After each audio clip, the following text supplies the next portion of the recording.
Yung mga tulpo na yan, di ba? Matapang, nung hindi pa naupong senador, dalawa na nga sila eh. Dahil akala natin, magtatanggol sa atin. Eh itong ugok na to, ngayon tahimik, dahil mali-maleta.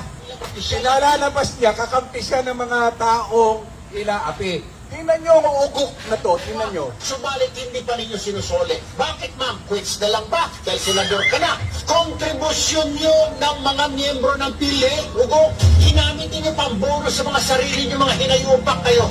Bibigyan nyo ng alalaki na ng sweldo nyo, bibigyan nyo sarili nyo ng mga bonus allowance. Tig-1 milyon ng mga gago, mga board members. Okay, okay. Ugok ka rin. Ha? Nasaan na yung tapang mo? Ha?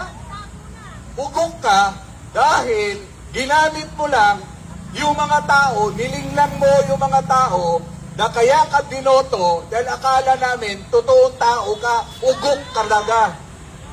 Di ba? Tingnan nyo ito mga ito. Oh.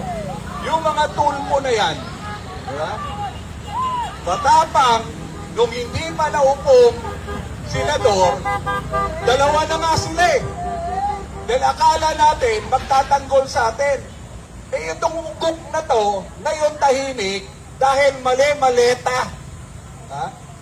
Kaya ayaw na ayaw nilang maimbestigahan ng Senado yung 18 soldiers, Marines natin, at yung Cabral files dahil malinaw na nakatanggap, kumakandidato pa lang yan, tumatanggap na ng mali-maleta itong ugok na to. Tingnan nyo, paano tayo niloloko? Ang tapang, pero ngayon, nasaan na ang tapang? Ugok talaga tong hayop na to. Sige na, baka batuhin ko pa tong takinan to.